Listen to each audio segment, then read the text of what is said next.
International standards తో quality education అందిస్తుంది futuristic edu initiatives. Welcome to iDreams media. ఒక చిన్నపాటి ప్రమాదం ఒక కుటుంబంలో తీవ్ర విషాదాన్ని నిలిపింది. రోజు జరిగేదే, ప్రతి ఇంట్లో జరిగే చిన్న చిన్న ప్రమాదాలే, కానీ ఆ ఇంట్లో మాత్రం కోలుకోలేని దెబ్బను తీసింది. ఉమ్మడి శ్రీకాకుళం జిల్లాకి సంబంధించి చూసుకున్నట్టయితే గురువారం చిల్డ్రన్స్ డే అంటే పిల్లల దినోత్సవం సందర్భంగా ఒక ఇంట నట్టింట సందడిగా తిరగాల్సిన పిల్ల విగత జీవిగా పడి ఉంది.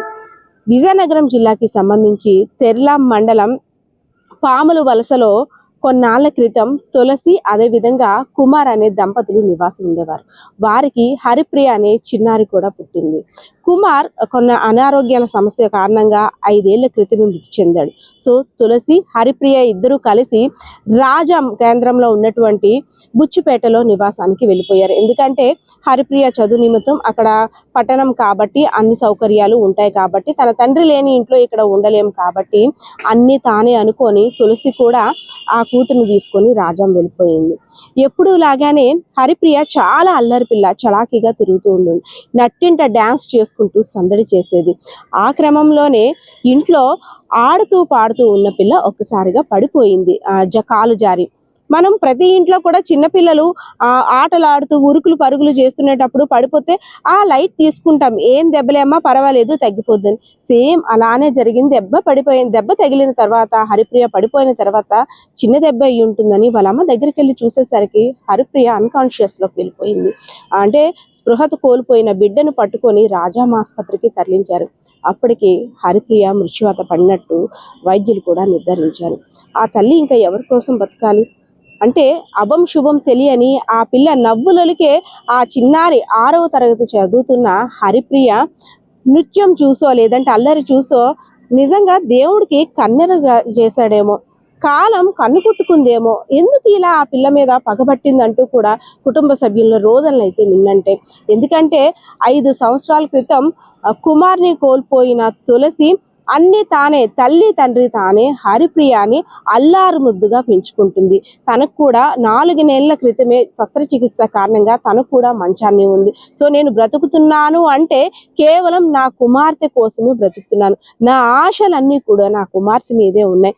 అలాంటిది బాలల దినోత్సవాన్ని పురస్కరించుకొని ఆట పాటలతో సందడి చేయవలసిన నా కుమార్తె ఇలా చావు మేళాల మధ్య ఉందంటూ కూడా ఆ తల్లి ఏడుస్తున్న తీరు చూస్తుంటే ప్రతి ఒక్కరు కూడా కంటతడి పెట్టాల్సిందే. ఎందుకంటే అసలు సరదాగా ఆటలో పడిపోవడం ఏంటి, దెబ్బ తగలడం ఏంటి, చనిపోవడం ఏంటి, ఇదంతా కూడా ఎక్కడో మూవీస్లో చూస్తుంటాం, లేదంటే అసలు కల్లో కూడా ఇలాంటి దారుణాన్ని ఊహించాం. అలాంటిది పిల్లే తన బ్రతుకుగా ఇంకా పిల్ల మీదే ఇంకా తన హోప్స్ అన్ని పెట్టుకొని ఒక కళాశాలలో కూడా మెస్ సంబంధించి మేనేజ్మెంట్లో వృత్తి నిర్వహిస్తుంది తులసి.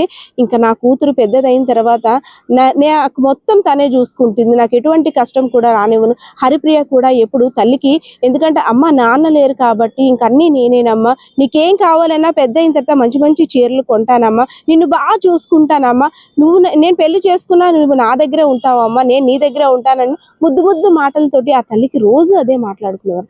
అలాంటిది ఇప్పుడు ఆ తల్లి ఎవరి కోసం బతకాలి, ఎందుకోసం బతకాలి? సో ఆడుతూ తిరగాల్సిన పిల్ల ఇప్పుడు కనబడకుండా పోయింది. అసలు నేనేం పాపం చేశాను? నా భర్తను తీసుకెళ్ళిపోయాడు 5 ఏళ్ల క్రితం, ఇప్పుడు నా కుమార్తెను కూడా భగవంతుడు తీసుకెళ్ళిపోయాడు. అదేదో నన్ను తీసుకెళ్ళిపోయి ఉంటే నేను ఇంకా ఆనందంగా ఉండేదాన్నేమో, నాకెందుకు ఈ బ్రతుకు, ఈ ఒంటరి బ్రతుకు నేనేం చెయ్యాలి? నా కూతురు శస్త్రచికిత్స చేసుకొని వస్తాదేమో అని హాస్పిటల్కి తీసుకొని వెళ్ళాం. కానీ ఒక చిన్న ప్రమాదం ఇంత దారుణం జరిగిందా? నా ఇంటిపై దేవుడు ఎంత పగబట్టాడంటూ కూడా ఆ తులసి ఏడుస్తుంటే ఎంతమంది ఓదార్చినా అక్కడ అంటే తన్ని ఊరుకోబెట్టలేని పరిస్థితి. నిజంగా ఇది తీవ్ర విషాదం. ప్రతి ఇంట్లో చిన్నపిల్లలు ఉండడం కామన్. ఇలాంటి అంటే మనం కూడా ఎంత అలర్ట్గా ఉన్నానంటే పిల్లలు పరుగు పెడుతున్నా ఇప్పుడు ప్రమాదం ఎలా వస్తుందో కూడా ఊహించలేంది. ఒక చిన్న పరుగు ఇంటిలో ఆటపాటలు ఆడిన బిడ్డ కింద పడిపోయి చనిపోయిందంటే అమ్మో రోజులు ఎలా మారిపోయాయో. అంటే తాడే పామే కరుస్తుందేమో అన్న క్వశ్చన్స్ కూడా వస్తున్నాయి.